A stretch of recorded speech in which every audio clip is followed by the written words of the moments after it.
Hi, I'm Deberah Bringelson, the founder of the Quantum Results Formula. In the next few minutes, I'm going to show you the formula that people just like you in 17 countries are using to transform their lives. I'm going to reveal the exact formula that I used to rock Richard Branson. Before we met, he was a very hard no to doing business with my clients. But he didn't know about my secret sauce. He was so wowed that he ended up signing a deal worth more than $300 million in annual revenue. Imagine if you had that secret and you or your salespeople could make more in just one sale than in all of last year.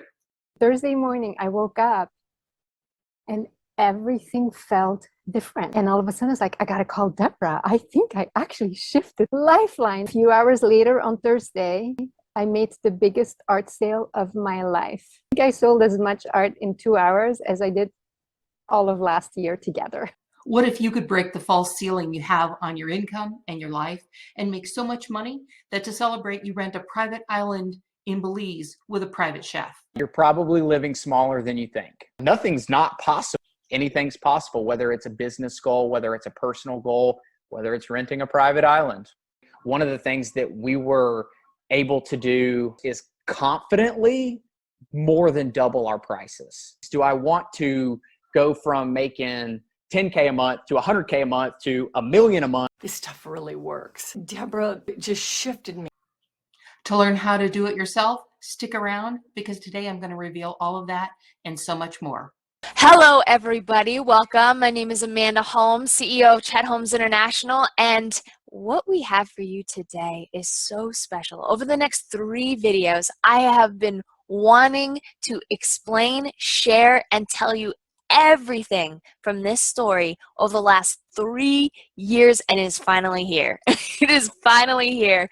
Peeling back the curtain, the simple formula that grew one business 3,546% in 12 months. I think we've taken the double your sales to a whole nother level, and that is because of this beautiful lady, Deberah Bringelson. Your caliber of what you've been able to accomplish as a growth expert is just so phenomenal. I mean, I love the story. Let me just share it of that steal deal of the year that you won with Arnold Schwarzenegger and Richard Branson, right?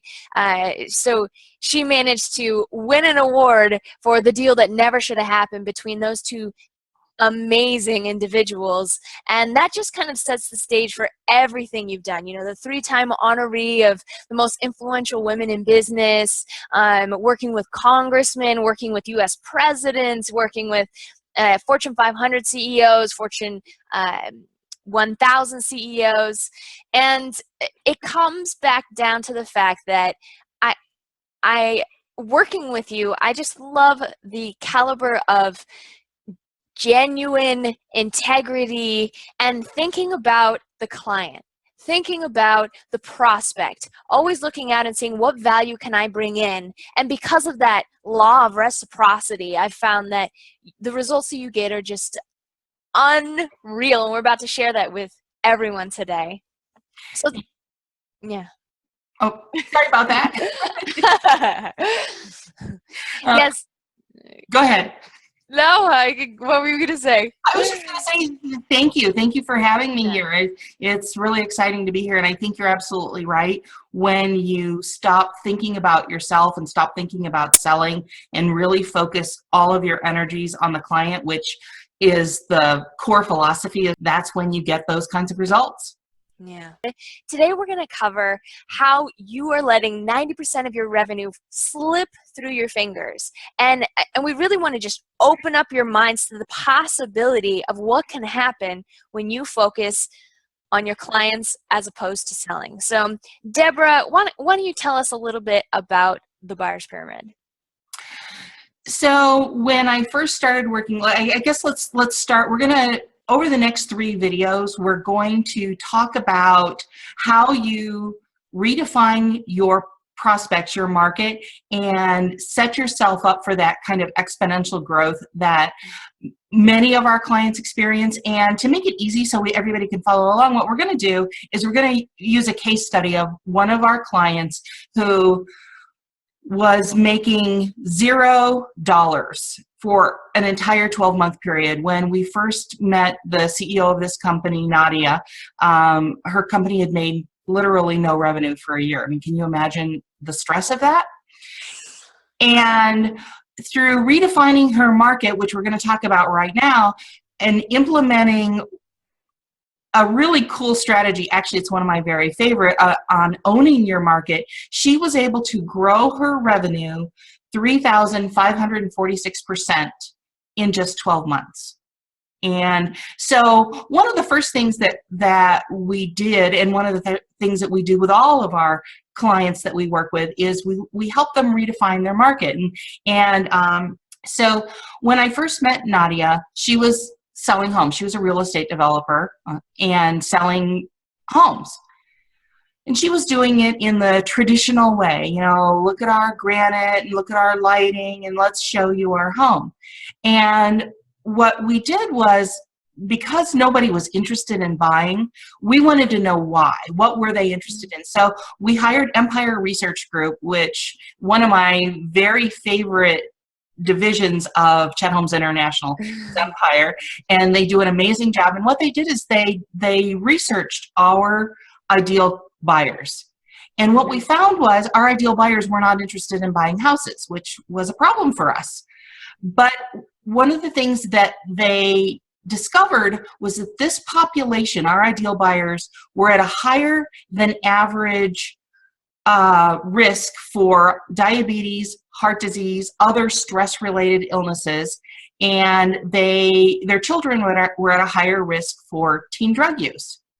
We were trying to sell on, you know, typical housing things. So one of the things I want you to think about is think about your ideal buyers and what you're saying to them. Are you, like Nadia, talking about things that they don't care about? So when we look at an audience, we discover, and we ask them what they're in the market for. We discover that at any one time, about 3% is in buying now. So if you say to an audience, are you buying looking to buy a new washing machine or a new car or a new house? About 3% are buying now. Another 7%, they're open to it. They're not buying right now, but they may be in the next, 6 months. And then the remaining 90% is really not interested. They're not thinking about it. The first 30% is not thinking about it. The second 30%, they think they're not interested. They really may be, but they don't believe they are. And then the bottom 30%, they're a hard no. They're definitely not interested. So what most companies are doing, and I'll be honest, probably 99% of the companies that I have worked with in the last 25 years, they're up here trying to sell to the top 3 to 10% of their market. Now, what that means is that they're selling where there's the greatest competition. That's where everybody's fighting to make the sale. Nobody's down here in this bottom 90% fighting for these people. They've given up on them. And the other piece that means is if you're only making your money out of the top 3 to 10%, that means that 90 to 97% of your revenue is left completely untouched. I mean, can you imagine that, Amanda? For a company, they're making, say $500,000, $1 million, $5 million out of only 10% of their potential market. Crazy. And I think that a lot of people, they see this, they get the light bulb, but what they're missing is what we're about to cover. So make sure that you pay attention, because I love how Deborah breaks this down. Okay, so let's do the math on that. Think of, as I'm talking about this example, I want you to think about what your actual numbers are. So let's say, and we're going to keep the numbers really simple because I'm not the greatest math whiz on the planet. So we'll keep it simple for Deborah's benefit. But let's say that you're making your money out of the top 3 to 10% of the market, and you're getting 100 leads a month. And if you're closing 30 of those leads, 30%, and each buyer represents $1,000, that's $30,000 a month income for you, right? That makes sense? Everybody following along? Mm-hmm. Okay, so if we go to even the top 30% that thinks they're not interested or they're not thinking about it, and we open that up, instead of 10% of your market, you've now opened it up to 40% of your market. So what does that mean to you in actual numbers? So 10% of the market plus 30% equals 40% of the market. That increases your leads, assuming that you're performing at the same level, which there's no reason that you shouldn't. That increases your leads from 100 to 400 leads per month. That increases your new clients or your new buyers from 30 to 120. And what does that do to your revenue? That increases your revenue from $30,000 a month to $120,000 a month. What would you do with an extra $90,000 a month? I mean, really, what you could invest in your company, you could take a break, you could hire someone to, one of the things about people who are running businesses, and I'm sure there are a lot of people who can resonate with this.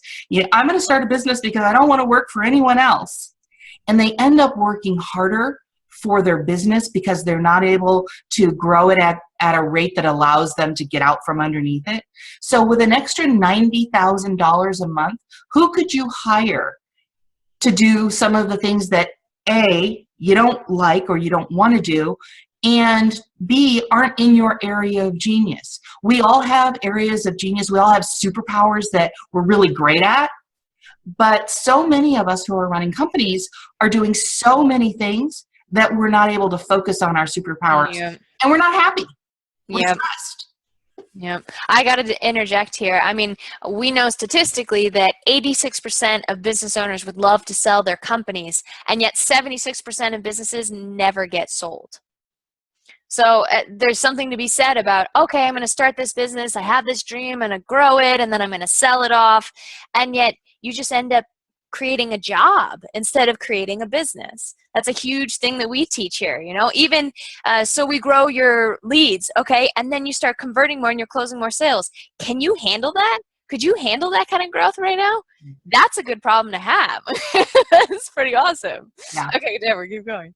Well, and I think one of the things that always strikes me when I work with clients, I get to know them personally, and I would say more than 90% of the C-levels that I work with are stressed out. They're gaining weight. They're fat. Their bodies are stressed out. Their families are stressed. I mean, I have literally had conversations with CEOs of companies. One guy was literally in tears. He said, I married the most amazing woman on the planet. I can't believe she picked me. I don't deserve her. And she's going to leave me. I've got about 3 days to figure something out because she says she's leaving because I'm working so much. And think about what an extra $90,000 a month means to someone like that. They can hire someone to relieve that burden. And think about what that means for you. It's wonderful. Yeah, and a lot of business owners just don't think that way. How do I work? Everyone knows the saying, work smarter, not harder, but do you know how to do it? That's a part of what we do here. So, okay, let's keep going here. Right.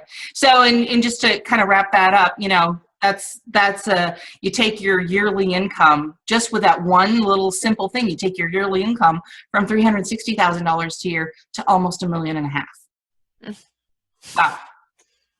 And we all know that it takes a different skill set to run $100,000 a year company or a couple $100,000 a year company than to run $1 million or a $5 million or grow it into, $10, $20 million company. Great. So Deborah, we hear this a lot where people just say, okay, I got the buyer's pyramid. It makes sense, but how do I do that for my business? And how do you go from, okay, we're going to sell real estate to getting that attention to the people that are not thinking about your product or service? Well, that's a great question. And you're right. There is a difference between the theory of the buyer's pyramid and how you turn it into making it work for you. And so, as I said, we hired Empire Research Group to really figure out what our buyers cared about. And we found that these other issues were important to them. So they were looking at, ads, and they were talking to salespeople who were talking about things that they didn't care about, and we were getting no traction. So when we found out what they did care about, we said, okay, we have to meet our buyers where they are. And that's one of the things that I think is really important for people to spend some time thinking about. Where are my buyers? I was talking to a client yesterday, and I was playing the buying pyramid game with them, and I said, what would you say to your buyers? Well, what are you messaging them on? And we really care about you and we want to partner with you. Well, that's the kind of stuff that everyone can say. But if you know what your client is laying in bed at night, staring at the ceiling, stressed out about, then you can talk to them about that, and they're interested. And so what we did is, when we discovered, that a lot of the people we were talking to, they were in their 50s possibly, and their father had died at 50 or 54. That was a stressor for them, because they're like, okay, am I next? Is it my turn? And so we started talking to them about those issues. And when we would talk about those issues, we weren't trying to sell them. And what happens when you're trying to sell someone something, they can feel it energetically. And, they kind of lean back. It's like, okay, wait a minute. Coming at me to sell, right? But when you talk about something that they care about, and you talk about something that's going to make their life better, they start to lean in for more information. And so what Empire did for us, and what we then turned into our messaging and how this all worked, is we had a story that we walked people through. And so the first conversation we had with them was on things they cared about. Their children were at a 300% greater risk for teen drug use. Well, what parent doesn't care about that? Wow. Or, the health issues. And so we talked about, you're at a higher risk for these issues. Here are some general solutions. For example, if you spend time by the sea, your stress level actually drops dramatically. The sound of the ocean waves, that naturally brings your stress down. You're less likely to stress eat, your heart rate slows, all of that. We started talking about that. You need to spend more time by the sea. What if you went on vacation more? Well, okay, you could do that. There's an expense there. What if you owned a home by the sea? Oh, wow, you could vacation potentially in your own home. Our homes actually all happen to be by the sea. Now, that doesn't work. This particular story doesn't work for every company, right? Right. But you figure out what works for yours, and you tie it together. So at this point in our working with our prospects, we haven't said one thing about selling them a property. Not one. And people are leaning in. They want more information. Okay, tell us more. Well, what if, one of the things we know is that when children spend time with their extended parents or their extended family and their grandparents, they're less likely to get involved in, teen drug use, adverse behavior, sitting around just using their technology all day. What if you had a home where the grandparents could come and hang out sometime and spend time with your children? Wow, that's information that's of value to me. There are some strategies there that I could maybe use. Okay, so tell me more. So at this point, rather than us saying, look, we've got to tell you, they're saying, will you please tell us more? How we can make our lives better. So if you look at what's up on my screen right now, this was some of the things that we used in our actual marketing. Another one, we talked about their children. And then at some point, we're saying, you know what? Would you like to see a house that would fill some of these requirements that you now have to have a house by the sea where extended family can come and stay? Yes, we're interested in that. So what happened was, I'm going to go back up if I can to that slide of the buying pyramid. Right here. So previously, Nadia was selling up here and no one was buying. When we started talking about things they cared about, even people who said, I am not interested, in our next video, I'm going to tell you a story about one of our ideal buyers. And in my first conversation with him, he was like, absolutely not. I think these are terrible. I don't think this development is going to succeed at all. He not only ended up buying, he ended up referring other ideal buyers who bought. And so what I'm saying is, we got down here into this 30% who said, I am definitely not interested. I am not buying one of your houses. And we drove them up the buying pyramid, which is what educational marketing is all about. And we got them to the point where they're not only thinking about it, they're like, yeah, I'm ready to buy. I want to buy right now.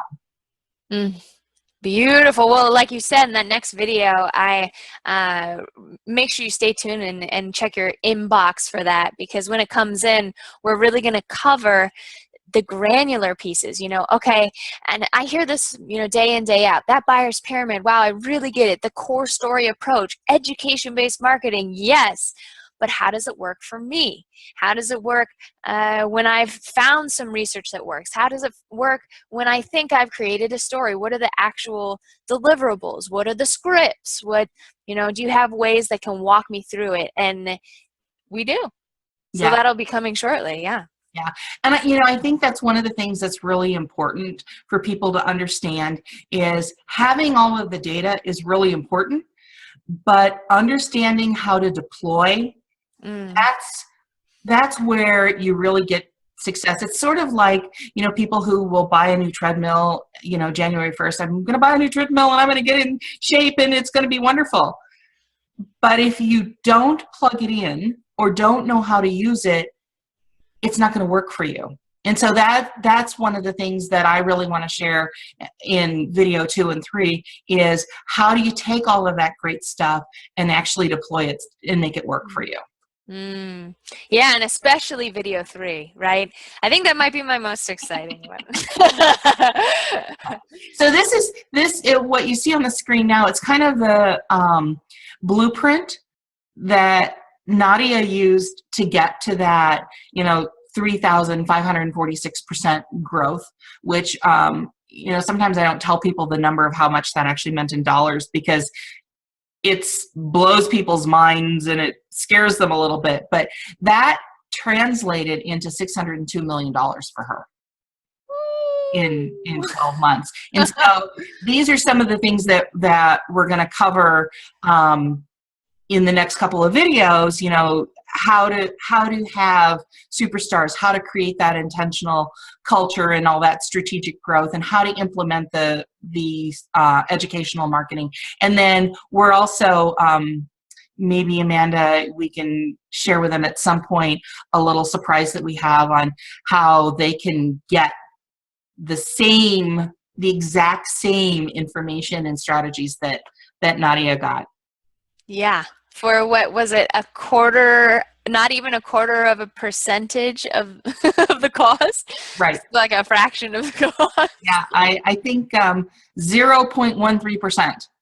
Yeah. So, you know, I think that's one of the things that I love about working with you and CHI, Amanda, is that we're both focused on making sure that people are successful. You know, I run into business consultants in the world for the work that I do. And one of the things that's frustrating to me so much is there's so much focus on the sale.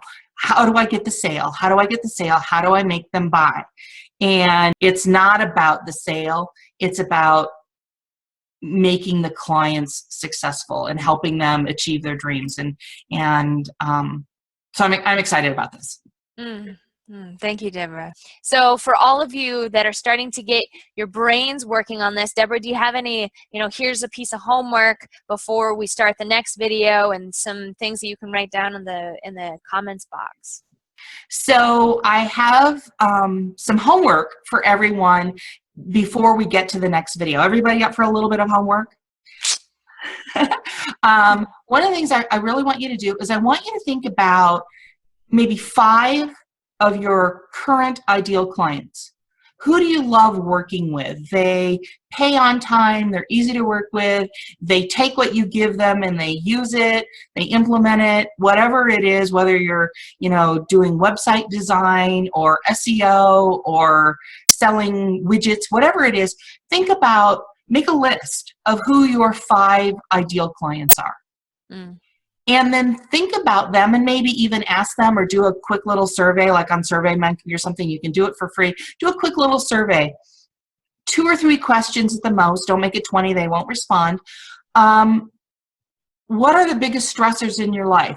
You want to know when they're laying in bed at night, staring at the ceiling, and they can't sleep, what is it they're worried about? I promise you they are not worried about the new colors for their new website. That's not keeping them awake. It will be in 3 categories: money, risk, and time.